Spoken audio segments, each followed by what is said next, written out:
Madam, আপনাকে arrest করা হচ্ছে। কেন, কোন অপরাধে?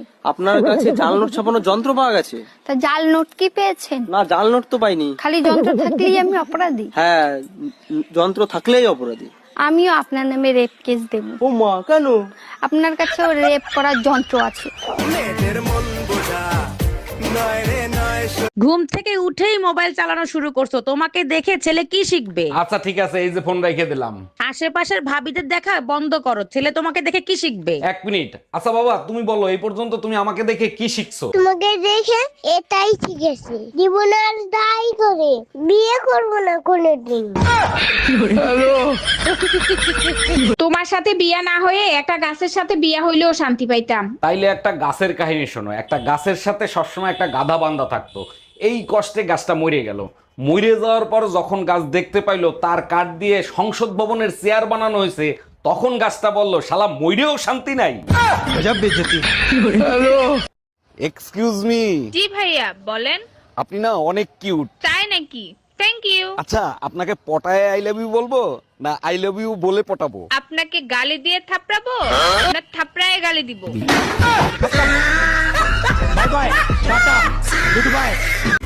বলছি, এইটা কি ঝুনঝুনি পোদ্দারের বাড়ি? না না, ঝুনঝুনি পদ্মার 3 বছর আগে এই বাড়িটা আমাকে বিক্রি করে দিয়ে তো চলে গেছে। সে তো এখন এখানে থাকেনি। কিন্তু ভাই তুমি কে? ঝুনঝুনি পোদ্দারের নামে একটা পার্সেল ছিল, পার্সেল দিতে আসছি আমি। আসলে আমার নামে ঝুনঝুনি পদ্মার। আসলে আমি ভাবছিলাম তুমি কিস্তিওয়ালা, লোনের টাকা আনতে আসছো। বলছি, এইটা কি ঝুনঝুনি পোদ্দারের বাড়ি? না না, ঝুনঝুনি পদ্মার 3 বছর আগে এই বাড়িটা আমাকে বিক্রি করে দিয়ে তো চলে গেছে। সে তো এখন এখানে থাকেনি। কিন্তু ভাই তুমি কে? ঝুনঝুনি পোদ্দারের নামে একটা পার্সেল ছিল, পার্সেল দিতে আসছি আমি। আসলে আমার নামে ঝুনঝুনি পদ্মার। আসলে আমি ভাবছিলাম তুমি কিস্তিওয়ালা, লোনের টাকা আনতে আসছো। এই বলো তো, তোমার কোন এমন জিনিস যা তুমি ছাড়া কেউ দেখতে পাবে না? আমি ছাড়া কেউ দেখতে পাবে না? না কত কিছুই তো আছে আমি ছাড়া দেখতে পাবো না। না, তুমি ছাড়া আর কেউ দেখতে পাবে না। কেউ দেখতে পাবে না? তোমার এই জিনিস তুমি ছাড়া আর কেউ দেখতে পাবে না। আমার বুদ্ধি?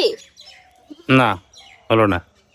তাহলে কি আমি জানি না। বন্ধুরা তোমরা বলো তো কি হবে? তুই কি আমার বিয়া করবি?